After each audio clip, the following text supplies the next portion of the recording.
I've lived in 5 different countries in Africa. I've lived in Malawi, Botswana, Zambia, Morocco, and Nigeria. Never once in all my years of living or traveling on the African continent have I been mistreated in any way because of my ethnicity, because of my skin color. And this is in spite of the fact that I come from a country who are guilty for some of the worst colonial crimes ever inflicted throughout human history. Hi guys, welcome back to our channel. In case you're new here, my name is Maren and I'm Maureen. So in today's episode, you're going to be listening to a palm-colored person who was talking about his experience living in different parts of Africa, and in the same note, he was trying to correct and call out his own kind for mistreating Africans when they go to Europe. Right. So he was a British living in Britain up until he moved to Africa, and he lived in different parts of Africa. Right, so guys, we don't want to talk a lot. Let's just get into the video. Kindly remember to subscribe and also let us know in the comment section, what do you think about this, right? Let's watch and then we come back. That's right. I was born in Great Britain. And without doubt, the British and the French committed the greatest atrocities across the continent of Africa. The Belgians have a good claim for the greatest atrocity in their treatment of the Congolese, but if one looks at it as an entity and the number of countries that were invaded by the British and French colonialists, one will see that they are the worst protagonists. Despite this, and despite the behavior of my ancestors, I have never been mistreated.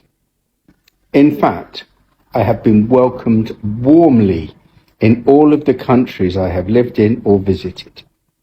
And when in Africa, I don't cocoon myself in some enclave dome which is inhabited by people who like to refer to themselves as expats.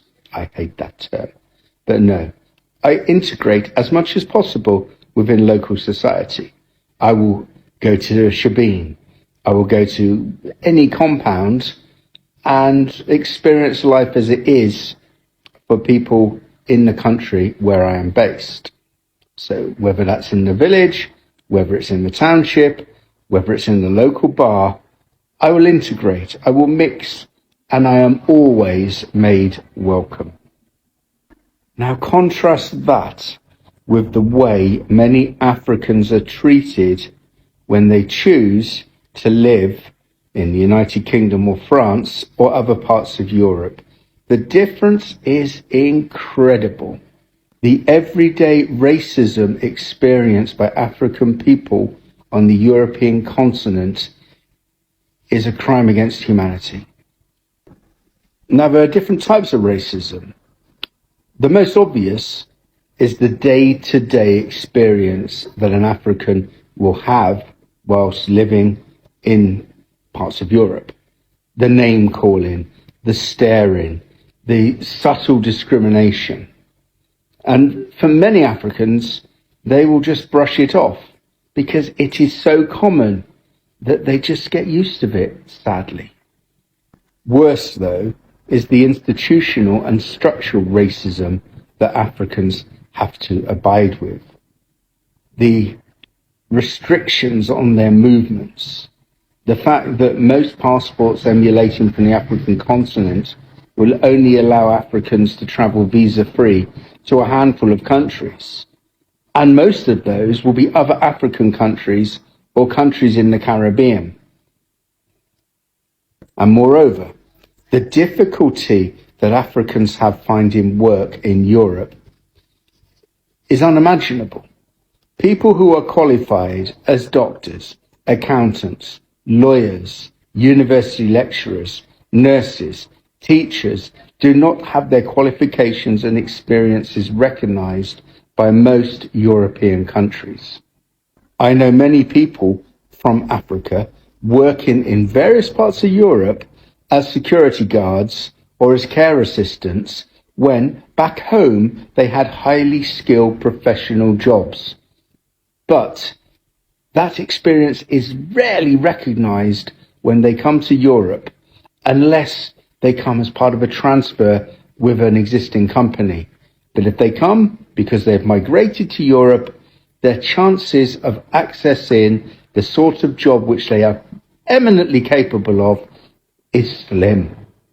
Now, if a black person was making this video, they would be quickly dismissed. They'd be dismissed as having an axe to grind or always trying to find problems. And again, that's part of racism. The fact that I can speak because of my white privilege means that I have a duty to do so.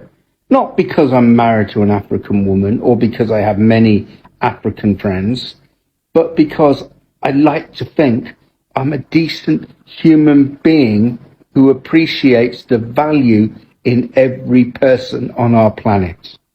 So guys, welcome back. Let us know what you think about the video we just played you, yeah? You know, when he talks about him knowing the colonial atrocities they committed in African countries and him having to experience living amongst Africa and also him having to experience how Africans go to his continent and how they are treated, I feel like I do understand what he's saying, and personally, you know, I didn't used to know the image of what exactly happened during the colonial period because of our education system. Yeah, we are not taught about those things in depthly. They only teach us the surface level things, right? And romanticize everything as if it was for our own benefit, and as if, you know, a guy like Christopher Columbus coming to discover things, Lake Victoria. Yeah, although he's not the one who discovered Lake Victoria. They teach us these things in a way to make us admire white people. But when I tell you, I think we're going to be attaching that episode on this one, so that those who are interested can go see.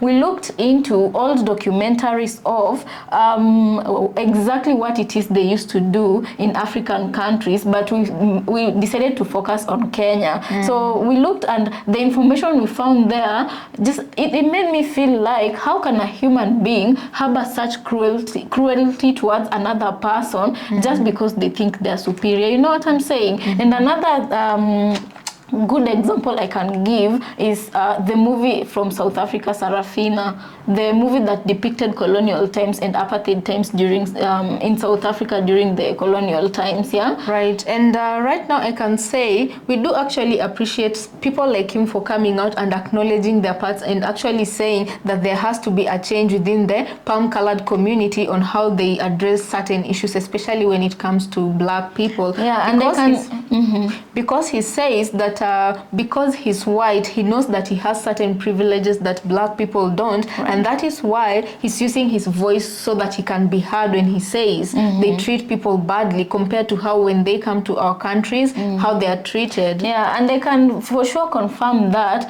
normally foreigners are normally, especially white people, they're normally treated well when they come to Africa. They're really treated even better than, which is sad to say, better than people who look like me or the locals here, you know. And that is where we as Africans go wrong, you know, because when you look at how we are treated, how our people are treated when they go outside the country, and then when you look at how we treat such people, it has, like, you know, you have to draw a line to what you're willing to take and what you're willing to not take. And this is why I love a country like Mexico. I feel like Mexico, you know, gigo gago, what you give is what you get. Right now they're kind of trying to stand up for themselves. And why do I say this? I remember when Trump was trying to impose tariffs on Mexico, and they decided to, you know, impose tariffs back to them. Americans. And also, in my opinion, that's fighting back for in order for you to gain the respect you demand, you know. So moving forward, I'm asking, what exactly needs to be done for Africans to gain that respect, for it to be both ways? If you come to an African country and you find a certain treatment, you know, it has to be given also back in your country. But the work has to start with that. The work has to start with us, and that's why I wanted to say, you know, you can't be given respect if you yourself have not you've not stood up to show why you should be given respect. Right. And I actually usually do say that most of Africans are usually so welcoming because what we are taught growing up, we are taught how to be hospitable and welcoming, especially to white palm-colored people, because when we grow up, you're taught that lighter skin is better than having darker skin. And even through job opportunities, you find that people who have lighter skin usually find more opportunities than darker skin, which I feel like this is nothing new, because in every society where black people are with white people, that is usually the norm, And in textbook, we grow up believing that Jesus is white, and I used to say, I don't know if nowadays I don't look for those materials or they don't find their way to myself, but I used to see even God who says that you should not make any type of idol and worship it as if it was me. There are some films that would come onto TV showing God is in heaven with some white clouds, and this God is white with indoctrination. Right, this God is white with wool-like hair. So as not wool-like hair, not silk. Some would be. As a matter of fact, there are also calendars growing up that wool-like hair is like ours. No, but I don't know. Which one do you mean? I mean the ones like Arabic hair, That's those ones that are coiled. That is not wool-like. Say Arabic type of hair, but wool-like is... Okay, that God would have an Arabic type of hair, although the God was white and the God was sitting on things that looked like clouds in heaven, and the people that were worshipping that God were white, So that, imagine those were the type of calendars we used to be brought images for. And images. True. So growing up, if you see a white person come towards you, you feel like already that whiteness is next to godliness. Yeah, and you hold them to high regards. And I can tell you for free right now, a lot of Africans still feel like white people are their saviors. Some even usually think that when white people are involved with let's say something happens in any African country, that it is of medical nature, right? And white people come with those things that they usually come with to help to put it somewhere here and help Africans get better. A lot of Africans usually jump up and down with joy, thinking that the palm-colored people are putting them first. But us, knowing what we know right now, we usually have to question, if you're putting us first, why didn't you put your own people in front of that line? What made us so special for us to be put in front of that line? Yeah. But over and above, with what this palm-colored man is saying, I believe that it is important for these conversations to start going on around the room, and that they themselves have started having it and opening each other's eyes, because much as he is one of those who have come to the continent and mingled with the people and seen how the people are, there are others who have never, even in countries where they live amongst black people, they've never seen or mingled with black people, so they have formed their own opinions about black people, and those are the kind of people who only listen to these kinds of palm-colored people who come back to tell them that you guys, whatever you've been indoctrinated to believe, is not what it really is. Right, guys, let us know what you think about this episode on the comment section. Yeah, we'd really like to hear your opinion on this. Yeah, consider subscribing if it's your first time here, and as usual, we want to thank you so much for joining us. Let's catch you on the next.